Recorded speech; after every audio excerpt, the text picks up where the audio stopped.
materi yang akan saya bawakan pada hari ini yaitu perumusan kebijakan pendidikan tentang hakikat formulasi kebijakan, komponen formulasi kebijakan, proses formulasi kebijakan, serta aktor dalam formulasi kebijakan pendidikan. Hakikat dari formulasi kebijakan. Hakikat dari formulasi kebijakan adalah menjamin bahwa kebijakan yang diterapkan berdasarkan pada data dan fakta yang kuat dan melibatkan partisipasi aktif dan dari berbagai pihak. Ini memastikan bahwa kebijakan yang diterapkan sesuai dengan tuntutan dan kebutuhan masyarakat dan dapat mencapai tujuannya dengan efektif dan efisien. Dan yang kedua yaitu komponen formulasi kebijakan. Komponen formulasi kebijakan adalah langkah-langkah dan faktor-faktor dalam membentuk proses pembuatan kebijakan. Beberapa komponen utama dari formulasi kebijakan yaitu 1. Identifikasi masalah.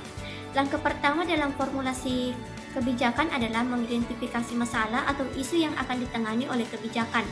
Ini bisa melibatkan analisis data dan informasi, konsultasi dengan stakeholder, dan pengumpulan informasi dari sumber lain. Adapun yang kedua yaitu analisis masalah, yaitu melakukan analisis masalah untuk memahami akar masalah dan faktor-faktor yang mempengaruhinya. Ini membantu dalam membuat solusi yang tepat dan efektif. Adapun yang ketiga yaitu identifikasi alternatif solusi. Mengidentifikasi sebagai alternatif solusi yang mungkin untuk mengatasi masalah tersebut. Yang keempat yaitu evaluasi alternatif solusi. Setelah alternatif solusi diidentifikasi, langkah berikutnya adalah melakukan evaluasi alternatif solusi untuk memahami kelebihan dan kekurangan masing-masing solusi.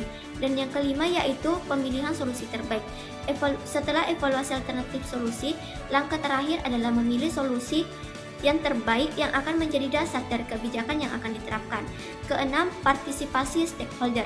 Dalam setiap tahap dari formulasi kebijakan dari berbagai pihak seperti pemerintah, masyarakat, organisasi sangat penting untuk memastikan bahwa kebijakan yang diterapkan memperhatikan kebutuhan dan aspirasi masyarakat. Adapun yang ketujuh yaitu aspek hukum dan regulasi. Dalam formulasi kebijakan, aspek hukum dan regulasi juga penting untuk memastikan bahwa kebijakan tersebut sesuai dengan undang-undang dan regulasi yang berlaku.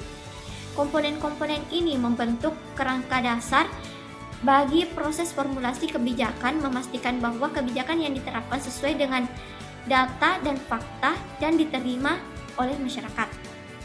Adapun yang ketiga yaitu proses formulasi kebijakan. Proses formulasi kebijakan melibatkan berbagai tahap mulai dari identifikasi masalah, analisis masalah, identifikasi alternatif solusi, evaluasi alternatif solusi, hingga pemilihan solusi terbaik.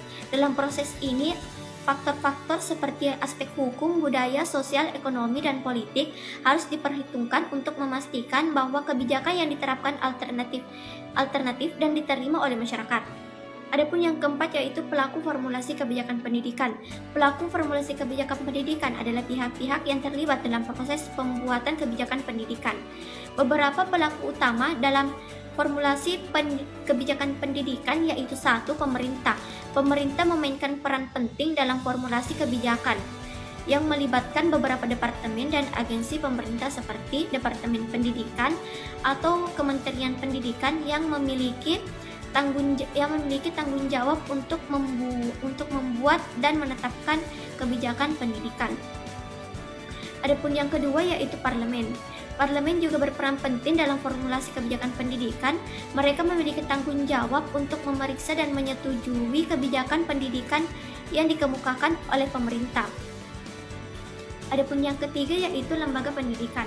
Lembaga pendidikan memiliki peran penting dalam memberikan dasar data dan analisis untuk membantu membuat kebijakan pendidikan yang berkualitas. Yang keempat yaitu kemasyarakatan. Kemasyarakatan memiliki peran penting dalam formulasi kebijakan pendidikan. Mereka memiliki aspirasi dan kebutuhan terhadap sistem pendidikan dan memiliki hak untuk berpartisipasi dalam proses pembuatan kebijakan. Adapun yang kelima yaitu guru dan tenaga pendidikan. Guru dan tenaga pendidikan memiliki peran penting dalam memberikan masukan dan memastikan bahwa kebijakan pendidikan memenuhi kebutuhan dan aspirasi mereka. Dan yang keenam yaitu industri dan bisnis. Industri dan bisnis memiliki kepentingan dalam memastikan bahwa sistem pendidikan menghasilkan tenaga kerja yang berkualitas dan memenuhi kebutuhan mereka. ketujuh yaitu organisasi profesi. Organisasi profesi contohnya seperti organisasi guru yang juga memiliki peran penting dalam formulasi kebijakan pendidikan. Mereka memiliki aspirasi dan kebutuhan terhadap sistem pendidikan dan memiliki hak untuk berpartisipasi dalam proses pembuatan kebijakan.